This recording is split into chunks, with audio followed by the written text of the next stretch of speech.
Assalamualaikum warahmatullahi wabarakatuh, sahabat kalian yang berbahagia. Saat ini kita coba membahas tema yang sangat ringan tapi penting dan sangat menentukan posisi kita di hadapan Allah Subhanahu wa taala. Saya baca dari buku ini, Samudra Hikmah Al-Ghazali, dan ada satu kisah yang menarik, yaitu tentang Al-Ghazali dan seekor lalat. Di sini diceritakan bahwa suatu malam itu Al-Ghazali bermimpi bertemu dengan Allah Subhanahu wa taala dan terjadilah dialog.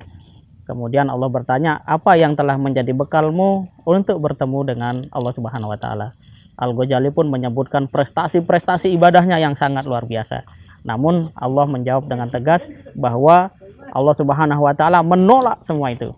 Kecuali satu kebaikan yang dilakukan Al-Ghazali, yaitu ketika Al-Ghazali bertemu dengan seekor lalat, dan lalat itu sangat kehausan. Kemudian dia datang ke tempat dia sedang menulis, mengkaji ilmu, kemudian meminum tinta yang ada di depan Al-Ghazali itu. Al-Ghazali menyadari bahwa lalat itu sedang haus, maka lalat itu pun dibiarkan minum.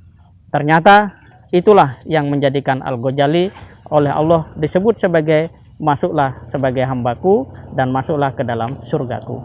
Sahabat kalian yang berbahagia, kisah ini sangat menarik untuk menjadi renungan, bahwa kadangkala kita melihat kebaikan-kebaikan kecil atau amal-amal ibadah itu sebatas pada apa yang mesti dilaksanakan secara ritual.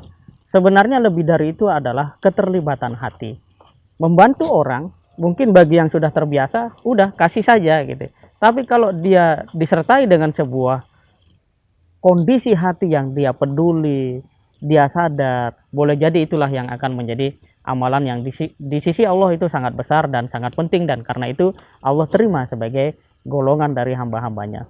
Nah, banyak orang justru sebaliknya, dia ibadah sangat rajin, kemudian baca Quran sangat rajin, tapi tidak peduli kepada sesama.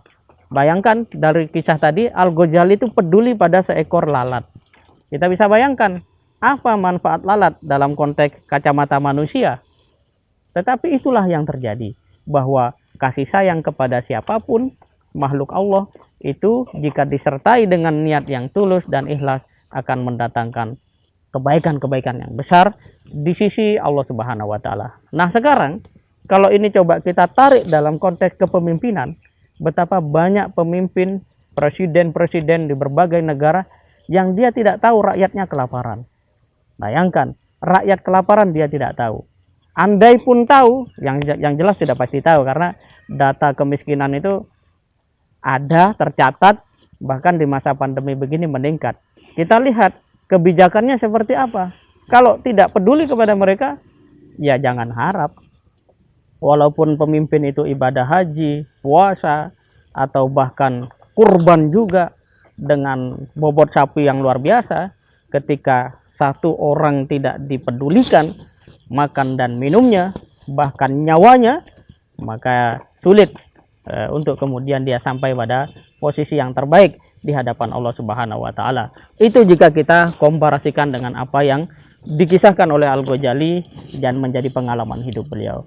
Prinsipnya satu, jauhilah sikap-sikap egois, jadilah orang yang peduli, membantu dan bertindak sekalipun dengan doa. Dan ingat, doa itu jauh lebih utama dibandingkan dengan usaha-usaha manusia. Walaupun secara empiris membantu dengan harta itu jauh lebih memberikan jawaban langsung daripada sebuah doa. Tapi ingat, sebuah doa itulah yang akan menjadi sebuah jalan terbaik bagi siapapun. Oleh karena itu, doa ya, kemudian membantu sesama adalah bagian terpenting yang harus terus kita asah di dalam kehidupan kita. Semoga Allah Subhanahu wa taala mengelompokkan kita, menjadikan kita sebagai hamba-hambanya.